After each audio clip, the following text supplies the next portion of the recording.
कि तेजस्वी यादव की लड़ाई किससे है, तो इस बार लड़ाई उनकी नीतीश कुमार से नहीं है, इस बार उनकी लड़ाई भारतीय जनता पार्टी से है। और पप्पू यादव ने पूरा एक्सपोज किया है तेजस्वी यादव को, और उन्होंने कह भी दिया है कि अब हमें यानी कि कांग्रेस को 100 सीटें चाहिए। तेजस्वी यादव कितनी सीटों पर लड़ेंगे? 60 सीटों पर लड़ने का दावा कर रहे हैं, 160 सीट तो यही हो जाता। तो क्या तेजस्वी यादव 80 सीट पर लड़ने के लिए तैयार है या 50 सीट पर लड़ने के लिए तैयार है? ममता बनर्जी का नीति आयोग में नहीं जाना और नीतीश कुमार का नीति आयोग से के बैठक से दूर रहना दिल्ली में रहते हुए कुछ कह रहा है क्या?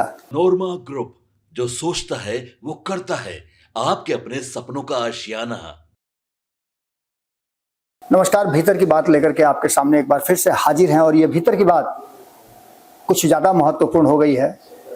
कल जब आपने सुना होगा कि लालू प्रसाद ने कहा कि ये जो बच्चा है तेजस्वी यादव का सौभाग्य लेकर के आया है। निश्चित रूप से कोई बच्चे आते हैं तो सौभाग्य लेकर के ही आते हैं, और इस बच्चे को लेकर के राजनीति भी खूब हुई। आपको पता ही होगा, ममता बनर्जी आई, उन्होंने बिहार में चुनाव है की बात करके इसको राजनीतिक पुट देने की कोशिश की।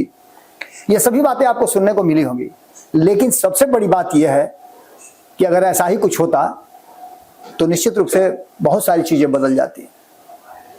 तेजस्वी यादव, जो कि आप देखते होंगे कि जब पूजा पाठ की बात होती है, धर्म की बात होती है, तो सीधे मनुवाद पर उतर जाते हैं। वही अपने बेटे के जन्म पर कहते हैं मंगलवार को जन्म हुआ है, तो इसका नाम कहीं ना कहीं उसी तरह से होना चाहिए। नाम का भी चर्चा शुरू हो गया है, और इसके साथ साथ एक और चर्चा शुरू हो गई है, और ये है कि हनुमान जी के दिन, बजरंग बली के दिन पैदा हुआ है। ये देखिए, ये तो व्यक्तिगत बातें हैं, उनके पारिवारिक बातें हैं, हम इस पर चर्चा करने के लिए नहीं आए हैं। हम चर्चा करने के लिए इसलिए इस मुद्दे पर थोड़ा सा बोल दिए, उसके पीछे का कारण है कि ये चर्चाएं अब हर आमो खास के जुबान पर है, और इसको लेकर के एक नई बात की जा रही है। अभी परिवार से एक सदस्य को बाहर किया गया है, दूसरे सदस्य का स्वागत किया जा रहा है। ये परंपरा है, ये सृष्टि का नियम भी है। लेकिन बिहार की राजनीति जब चर्चा करेंगे और तेजस्वी यादव का नाम जब सामने आएगा, तो उनके लिए एक समस्या नहीं है, उनके लिए कई समस्याएं हैं। तेजस्वी यादव ने 2015 के बाद पीछे मुड़ करके नहीं देखा है। चाहे वो पहली बार बिहार का उप मुख्यमंत्री बन जाना हो, लालू प्रसाद की विरासत पर सबसे ज्यादा अगर किसी को मौका मिला है, सबसे ज्यादा किसी को फायदा मिला है, और उसका हिस्सा सबसे ज्यादा किसी को मिला है, तो सब अपने छोटे बेटे तेज प्रताप यादव, माफ कीजिएगा, तेजस्वी यादव को लालू प्रसाद ने दिया है, और उसका पूरा वो संरक्षण भी करते हैं। बार बार उनकी इच्छा यही रहती है कि तेजस्वी यादव मुख्यमंत्री बने। लेकिन मुख्यमंत्री की कुर्सी पर तेजस्वी यादव पहुंचेंगे कैसे? कुछ पॉइंट्स हैं, कुछ कारण हैं, जिसको लेकर के हम आज हाजिर हुए आपके सामने। धीरे धीरे करके पर्दा उठेगा, और जब पर्दा उठेगा तो आपको पता चल जाएगा कि 21 जून तेजस्वी यादव के लिए कितना महत्वपूर्ण है, और इस दिन उनकी अग्नि परीक्षा होनी है। सब कुछ नॉर्मल लग रहा होगा। तेज प्रताप यादव के बाहर होने के बाद बहनों ने भी साथ दिया लालू प्रसाद का, उनकी दोनों बेटियों ने ट्वीट किया है, परिवार के अन्य सदस्य हैं वो भी अपनी बात रख रहे हैं, कुछ लोगों ने ट्वीट करके मिटा भी दिया है। ये सब कुछ आपको देखने को मिल रहा होगा।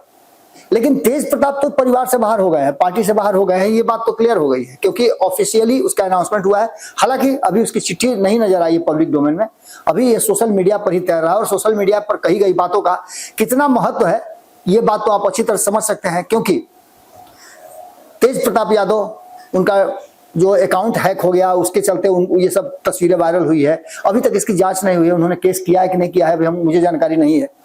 ये सभी बातें आने वाले चुनाव को प्रभावित करेंगी।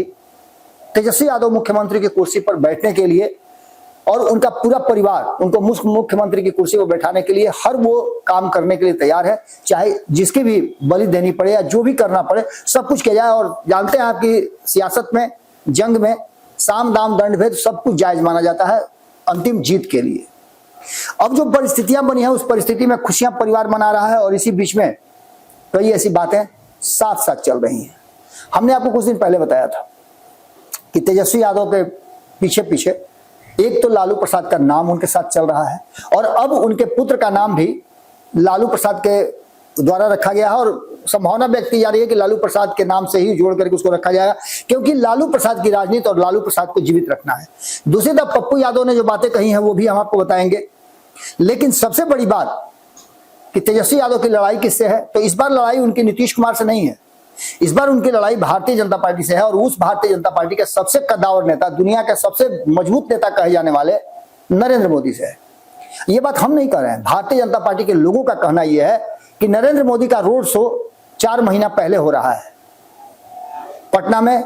जब यह खबर आप देख रहे होंगे उसके ठीक 18 घंटे 17 घंटे के बाद या फिर 24 घंटे के बाद, इसी बीच में, इसी दरमियान जब यह खबर आपके सामने आ रही होगी, उस बीच में प्रधानमंत्री का सारा कार्यक्रम सेट हो गया है और पटना में उनके रोड शो की व्यवस्था की गई है। और ये रोड शो क्यों है आप अच्छी तरह से समझ रहे हैं। पटना राजधानी से पूरे बिहार भर में यह मैसेज देना है कि नरेंद्र मोदी और भारतीय जनता पार्टी ने क्या किया है और किस तरह से केंद्र की सरकार ने पाकिस्तान को तबाह बर्बाद कर दिया है। और इसको आने वाले चुनाव में एक महत्वपूर्ण मुद्दे के रूप में रखना यह पहला मकसद है। दूसरा, इसके लिए नीतीश कुमार भी तैयार हैं। नीतीश कुमार को भी लगता है कि प्रधानमंत्री नरेंद्र मोदी के चेहरा पर चुनाव लड़ा जाए तो उनको भी फायदा मिल सकता है। क्या होगा ये तो चुनाव में पता चलेगा। सबसे पहली जो अड़चन है तेजस्वी यादव के रास्ते में, उनके मुख्यमंत्री बनने की राह में, वो भारतीय जनता पार्टी है, जो कभी भी नहीं चाहेगी कि नीतीश कुमार के बाद फिर से तेजस्वी यादव मुख्यमंत्री की कुर्सी बैठे या कोई और हो। किसी अन्य को बर्दाश्त कर सकती है लेकिन तेजस्वी यादव को नहीं, क्योंकि पता है कि तेजस्वी यादव बैठेंगे तो कहीं ऐसा ना हो कि पिता की तरह वो भी 15-20 साल तक टिक जाए। नीतीश कुमार के शिष्य हैं तो 20 साल से ऊपर टिक जाए। ये सारी बातें कहीं ना कहीं सोची और समझी जा रही हैं। तो एक तो सबसे बड़ी बात यह है कि ऑपरेशन सिंदूर, पहलगाम और जो समीकरण है, खास करके जो एनडीए गठबंधन का वर्तमान समीकरण है, वो समीकरण पूरी तरह से मजबूत है। और जितने भी सर्वे रिपोर्ट आए हैं उसमें एनडीए गठबंधन को बढ़त दिखाया गया है। तो पहली अड़चन, पहला हर्डल जो है वो तेजस्वी यादव के सामने यही है। दूसरा, तेजस्वी यादव और उनकी टीम सवालों के घेरे में है। मैं पूरे राष्ट्रीय जनता दल की बात नहीं कर रहा हूं। तेजस्वी यादव और उनकी टीम पूरी तरह से कटघरे में खड़ी है। इसको लेकर के कई बार परिवार और पार्टी में विवाद हुआ है। आपने देखा होगा तेज प्रताप यादव के जब पार्टी से उनको निष्कासित किया गया तो कुछ लोग बहुत खुश हुए हैं। वो लोग हैं जिनको कभी तेज प्रताप यादव से दिक्कत हुई है या तेज प्रताप यादव के अखड़पन या उनके सीधे सीधे बोल देने से उनको नाराजगी रही है। ऐसे लोगों को बहुत खुशी है और ऐसे लोग बंसी भी बजा रहे हैं। तो ऐसी स्थिति में आप एक बात समझ सकते हैं कि तेजस्वी यादव के लिए अपनी टीम जो है वो कहीं ना कहीं सीएम कुर्सी पर उनको पहुंचने से पहले पेच फंसाती हुई नजर आ रही है। इससे पहले भी हमने आपको बताया था कि 2020 के चुनाव में तेजस्वी यादव मुख्यमंत्री की कुर्सी तक पहुंच गए होते, लेकिन कुछ लोगों ने जो सत्य है, जो वास्तविकता है, उससे तेजस्वी यादव को अवगत नहीं कराया। ये बातें शुरू से कही जा रही थी कि पहले और दूसरे राउंड में तेजस्वी यादव को बढ़त जरूर मिली, लेकिन उसके बाद भारतीय जनता पार्टी और नीतीश कुमार ने रास्ता बदल दिया, पूरा गियर ही चेंज कर दिया। और ये गियर चेंज होने के बाद तेजस्वी यादव को समझना चाहिए था, लेकिन कुछ लोगों ने तेजस्वी यादव को इतना फुला दिया कि अंततः आप जानते हैं कि बैलून में जब हवा भरना शुरू कीजिए और एक लिमिट के बाद रुकिएगा नहीं तो वो अपने से विस्फोट कर जाता, फट जाता है। यही हुआ। तेजस्वी यादव को इतना ना हवा भर दिया गया कि दिन भर में 20 सभाएं कर रहे हैं, 30 सभाएं कर रहे हैं, एकदम नचा के लोगों को फेंक दे रहे हैं। अब उनके कई लोगों ने तो तस्वीरें साझा कर दी थी कि भावी मुख्यमंत्री, कई लोगों ने तो इलेक्शन के समय में ही अपना नेता मान लिया था। कई पत्रकार हैं जो डिस्को डांस कर रहे थे। बाद में उन सभी ने अपना अपना पोस्ट डिलीट किया है। हालांकि हमारे पास अभी भी कई लोगों के स्क्रीनशॉट हैं जो इस तरह की बात है, कई लोगों ने इसको रखा भी है। और वही लोग कहीं ना कहीं हवा भर के, आप जानते हैं कि अंतिम समय में जब तक जीत की घोषणा नहीं हो जाए तब तक आप जीता हुआ अपने आप को नहीं मानते हैं। और ये अगर आप जानते हैं, जीत के जश्न हार के गम से ज्यादा महत्वपूर्ण होता है और ये बातें समझना जरूरी है। तो ऐसी स्थिति में उनके परिवार और उनके लोग ही तेजस्वी यादव के सबसे बड़े दुश्मन हैं। रणनीतियां, पार्टी के भीतर का विद्रोह, और इस बार खास करके वो लोग जो तेज प्रताप यादव के साफगोई, उनके सीधे बोलने वाले बात से अगर इत्तेफाक नहीं रखते हैं या उनसे दूरी रखते हैं तो ऐसे लोगों को खुशी हुई है। और यही लोग आने वाले चुनाव में भी तेजस्वी यादव के लिए उनके कष्ट का, हर्डल का, अवरोध का कारण बनेंगे। इसके बाद बात करें तो कांग्रेस तो एक फैक्टर है जो सामने से तेजस्वी यादव को और महागठबंधन को कहीं ना कहीं अपनी शर्तों को मानने के लिए मजबूर करने का काम कर रही है। कई नए काम कर रही है, जिसमें पप्पू यादव भी आकर के खड़ा हो गए हैं। वो भी अब लगातार कह रहे हैं कि विपक्ष किसी काम का नहीं रह गया है। तेजस्वी यादव के 100 विधायक होने के बावजूद अगर वो विपक्ष की भूमिका नहीं निभा रहे हैं तो इसके पीछे का कारण आप समझ सकते हैं। पप्पू यादव ने पूरा एक्सपोज किया है तेजस्वी यादव को, और उन्होंने कह भी दिया है कि अब हमें यानी कि कांग्रेस को 100 सीटें चाहिए। अब देखना दिलचस्प ये होगा कि 100 सीटें तो आप कांग्रेस को देने की बात कर रहे हैं, तेजस्वी यादव कितनी सीटों पर लड़ेंगे? 60 सीटों पर लड़ने का दावा कर रहे हैं, 160 सीट तो यही हो जाता। तो क्या तेजस्वी यादव 80 सीट पर लड़ने के लिए तैयार है या 50 सीट पर लड़ने के लिए तैयार हैं? क्योंकि वाम दलों को भी इसमें जोड़ना है। और इतने नहीं, इससे भी बड़ी बात हो गई है ममता बनर्जी का लालू प्रसाद से मिलना, ममता बनर्जी का नीति आयोग में नहीं जाना और नीतीश कुमार का नीति आयोग से के बैठक से दूर रहना दिल्ली में रहते हुए। कुछ कह रहा है क्या? कुछ कहानी तो है।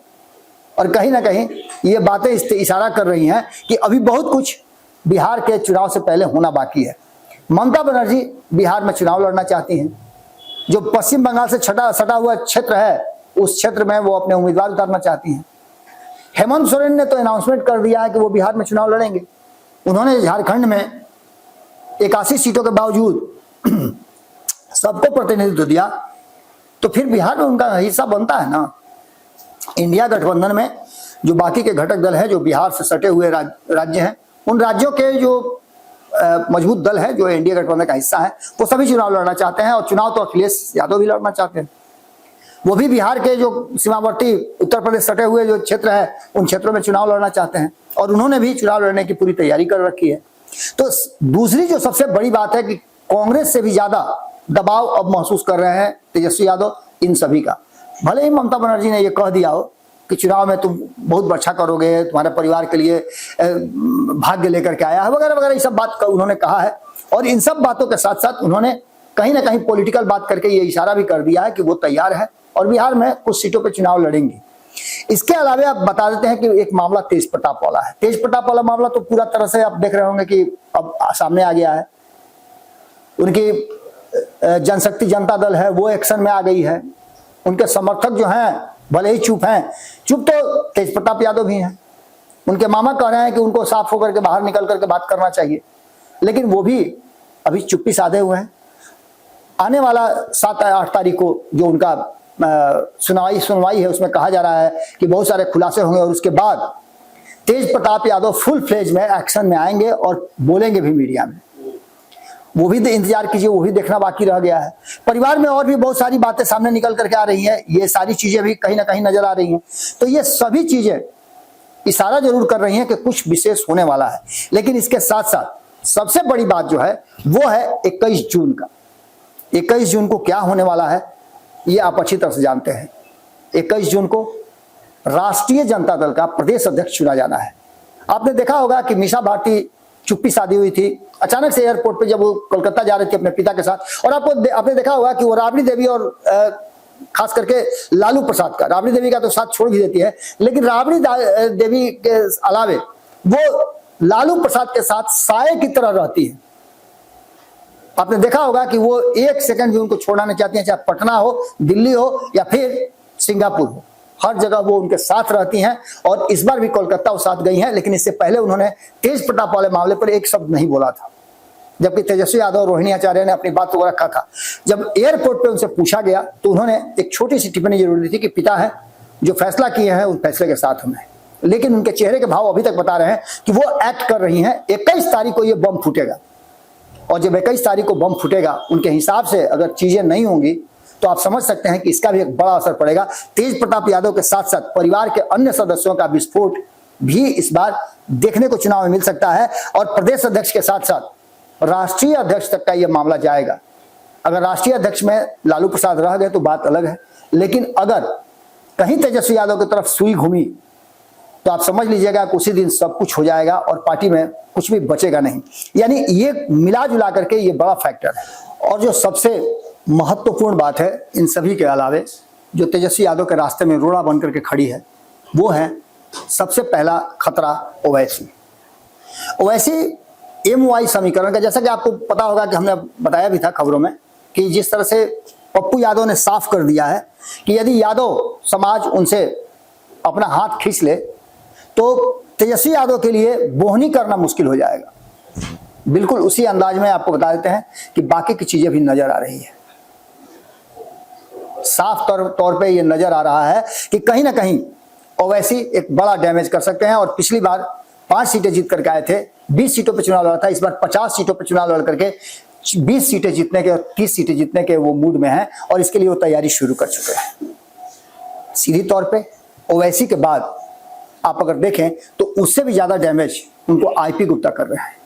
आईपी गुप्ता पहले हुआ करते थे कांग्रेस के सदस्य, उनका वोट कांग्रेस में ट्रांसफर हुआ करता था, अपने समाज के बड़े नेता के रूप में जाने जाते हैं। लेकिन अब वो अपनी पार्टी बना करके विद्रोह कर चुके हैं, किसी भी गठबंधन का हिस्सा नहीं है और 140 सीटों पे अपने उम्मीदवार खड़ा कर रहे हैं। अब तो उन्होंने एक और नेक्सस बनाने की बात कह दी है। उन्होंने कहा है कि पान और मुसलमान इन दोनों को जोड़ करके वो एक नया गठजोड़ अगर बना लें, जिसकी तैयारी वो कर रहे हैं, तो बिहार में एक नया कहा जाता है कि शक्ति उत्पन्न हो जाएगी वोटिंग के तौर पे। तो आईपी गुप्ता को भी आप नजरअंदाज नहीं कर सकते हैं और कहीं ना कहीं तेजस्वी यादव के राह में ये भी एक बड़ा रोड़ा के रूप में सामने नजर आ रहा है। अगर कहीं ये एनडीए गठबंधन की तरफ स्विच कर गए और एनडीए गठबंधन ने मान लिया इनकी शर्त, जो कि एक सूत्री शर्त है इनका, आरक्षण इनको वापस देना, तो ऐसी स्थिति में आप समझ लीजिए कि आईपी गुप्ता के लिए और खास करके आईपी गुप्ता तेजस्वी यादव के लिए एक बड़ा, कहा जाए तो विस्फोटक स्थिति पैदा कर देंगे। और यहां उनके मुख्यमंत्री बनने का सपना छोड़िए ना, जो कह रहे हैं पप्पू यादव की बोहनी तक मुश्किल हो जाएगा, उस स्थिति पर ला सकते हैं। इसके अलावे प्रशांत किशोर का आप नहीं भूल सकते हैं। प्रशांत किशोर जिस तरीके से एक एक स्टेप आगे बढ़ा रहे हैं और उन्होंने अब जब से अपना रोल बदला है तब से वो दूसरे तरीके से अब राजनीति करना शुरू कर चुके हैं और राजनीतिक रणनीति बनाना शुरू कर चुके हैं। उस रणनीति में सीधे तौर पे वो उन वोटरों को जाकर के जो तेजस्वी यादव को वोट करते हैं बता रहे हैं कि तेजस्वी यादव ने आपको क्या किया है। और सबसे बड़ी शर्त कि उन्होंने लालू प्रसाद को बिना शर्त समर्थन करने की बात कह दी है कि यदि वो तेजस्वी यादव को मुख्यमंत्री की कुर्सी पर छोड़ करके किसी और को कुर्सी पर बैठाने की बात कर देते हैं तो वैसे ही उनका समर्थन उनको मिल जाएगा। यानी कि प्रशांत किशोर ने एक ऐसा दांव खेल दिया है, एक ऐसा राजनीतिक रणनीति बना दी है, जिस रणनीति के तहत यादवों के कान में यह बात डाल दिया है, मंत्र की तरफ फूंक दिया है कि तेजस्वी यादव की जगह किसी को भी मुख्यमंत्री की कुर्सी पर बैठा दे लालू प्रसाद, तो प्रशांत किशोर भी उनको बिना शर्त समर्थन करेंगे। यानी सीधी तौर पर देखा जाए तो तेजस्वी यादव की एक तरफ ये सारी समस्याएं और दूसरी तरफ उनके परिवार में, जो कि पार्टी को अब तक और तेजस्वी यादव को अब तक बना करके बचा करके रखे हुए है, वो 21 जून को जैसे ही प्रदेश अध्यक्ष के नाम का अनाउंसमेंट होगा और अगर मीसा भारती के तेज प्रताप यादव के मन मुताबिक अगर नाम नहीं आता है सामने, तो आप समझ लीजिए कि बड़ा विस्फोट होगा। और हो सकता है कि तेज प्रताप यादव का निलंबन भी उस शर्त का हिस्सा हो। मेरी बात को ध्यान से सुनिएगा, 21 तारीख को यह पक्का पता चल जाएगा कि आखिरकार राष्ट्रीय जनता दल किस खेमे में जाएगा और किस तरह से उसका भविष्य तय होता है। यानी कि सीधी तौर पे आप कह सकते हैं कि पार्टी, परिवार और गठबंधन सब पर ग्रहण लग जाएगा। जैसे तेज प्रताप यादव को निष्कासित किया गया है, बाहर किया गया है, हो सकता है कि तेजस्वी यादव भी पैदल हो जाए तो कोई बहुत बड़ी बात नहीं होगी। इंतजार कीजिए 21 तारीख का। 21 तारीख को जो कुछ भी होकर के सामने आएगा वो सब कुछ आपके नजरों के सामने होगा। अगर ये समझौता हो गया और परिवार के अन्य लोगों की तरह अगर टीम तेजस्वी का उस पर दबदबा नहीं रहा और प्रदेश अध्यक्ष चुनने में वो बहुत ज्यादा एग्रेसिव नहीं हुए, तो ऐसी स्थिति में सब कुछ ठीक ठाक रहेगा, वरना बड़ा विस्फोट होगा और उस विस्फोट को संभालना तेजस्वी यादव के लिए और उनकी टीम के लिए बड़ा मुश्किल होगा। जुड़े रहिए भारत लाइव के साथ। लगातार बिहार की राजनीति पर हमारी नजर बनी हुई है। हर अपडेट आपको सबसे पहले पहुंचाने के लिए हम वादा करते हैं और कोशिश भी हमारी जारी रहेगी। बहुत बहुत धन्यवाद। नमस्कार। पनोरमा ग्रुप, जो सोचता है वो करता है। अगर ये वीडियो पसंद आई और वह बिहार के राजनीति और बिहारियत से सरोकार रखेनी तो सब्सक्राइब बटन दबा के चैनल के सब्सक्राइब कर ली। ओजे एगो घंटी बा, ओकरा बटन दबा देला से कुल सटीक और मारक खबर रुआ मुफ्त में मिल जाई। अगर रुआ पत्रकारिता के हमनी के नया प्रयोग में सहयोग कर चाहतानी तो ज्वाइन बटन दबा दी। पेटीएम नंबर नोट कर ली 9386816700।